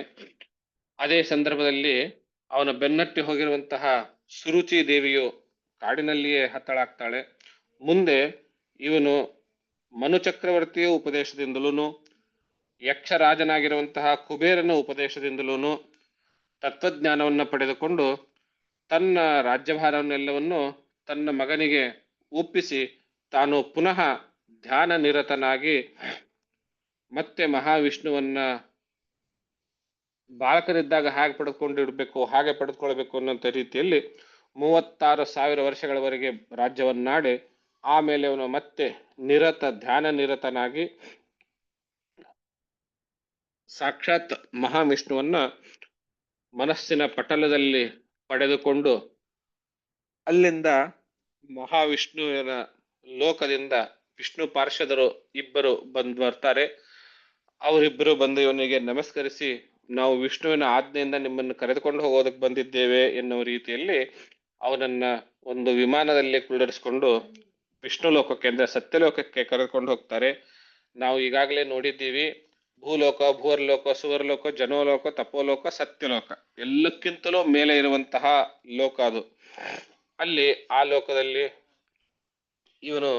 ಇವನಿಗೋಸ್ಕರವಾಗಿರುವಂತಹ ಒಂದು ವಿಶೇಷ ಸ್ಥಾನ ಪಡೆದುಕೊಳ್ತಾರೆ. ಇವನನ್ನೇ ನಕ್ಷತ್ರಗಳು, ಸೂರ್ಯ ಚಂದ್ರರು, ಇತರ ಎಲ್ಲ ಗ್ರಹಗಳು ಎಲ್ಲರೂ ಇವನನ್ನ ಪ್ರದಕ್ಷಿಣೆ ಹಾಕುವಂತಹದ್ದು ಮತ್ತು ಎಲ್ಲರೂ ತಮ್ಮ ತಮ್ಮ ಅಸ್ತಿತ್ವವನ್ನ ಈ ಸ್ಥಾನದ ಮೇಲೆಯೇನೆ ನಿಂತಿರುವಂತವ್ರು. ನಾವು ಇವಾಗ್ಲೂ ಆಕಾಶದಲ್ಲಿ ನಕ್ಷತ್ರಗಳನ್ನ ಗುರುತಿಸ್ಬೇಕು ಅಂದ್ರೆ ಧ್ರುವ ನಕ್ಷತ್ರವನ್ನ ಇಟ್ಕೊಂಡೇನೆ ಉಳಿದ ನಕ್ಷತ್ರಗಳನ್ನ ಗುರುತಿಸ್ತೇವೆ. ಇದು ಆ ಧ್ರುವನು ಮಾಡಿರುವ ತಪಶ್ಚರ್ಯದ ಫಲ ಎನ್ನುವಂತಹ ರೀತಿಯಲ್ಲಿ ನಾವು ನೋಡಬಹುದು. ಹೀಗೆ ಅವನು ಧ್ರುವ ಪದವಿಯನ್ನ, ಧ್ರುವ ಅವನ ಹೆಸರು ಹೌದು, ಧ್ರುವ ಅಂದ್ರೆ ಶಾಶ್ವತ ಅಂತ ಅರ್ಥವೂ ಹೌದು. ಹಾಗೆ ಅವನು ಶಾಶ್ವತ ಪದವಿಯನ್ನ ಪಡೆದುಕೊಂಡ ಅಂತ ಹೇಳಿ ಆಮೇಲೆ ಕಲ್ಪಾಂತದವರೆಗೂ ಆ ಲೋಕದಲ್ಲಿದ್ದು ಆನಂತರದಲ್ಲಿ ಲಯ ಆಗುವ ಕಾಲದಲ್ಲಿ ಅವನು ಮಹಾವಿಷ್ಣುವಿನಲ್ಲಿ ಒಂದಾದ ಅನ್ನುವಂತಹ ಮಾತನ್ನ ಧ್ರುವೋಪಾಖ್ಯಾನ ಅನ್ನುವಂಥದ್ದು ಕರೀತಾನೆ. ನಾವು ಚರ್ಚೆ ಮಾಡಬೇಕು ಅಂದ್ರೆ ಇಲ್ಲಿ ಇನ್ನೂ ಒಂದು ಚರ್ಚೆ ಮಾಡಬಹುದು.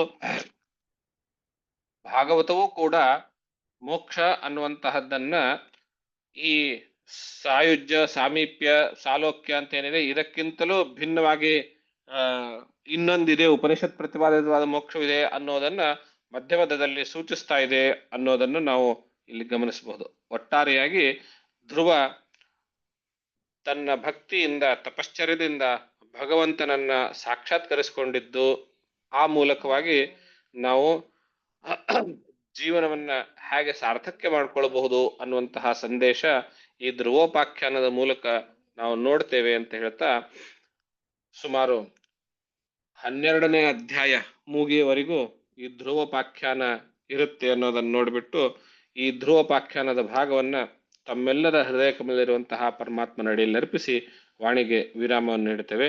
ತತ್ಸತ್ ಶ್ರೀ ಕೃಷ್ಣಾರ್ಪಣಮಸ್ತು. ಎಲ್ರಿಗೂ ನಮಸ್ಕಾರ.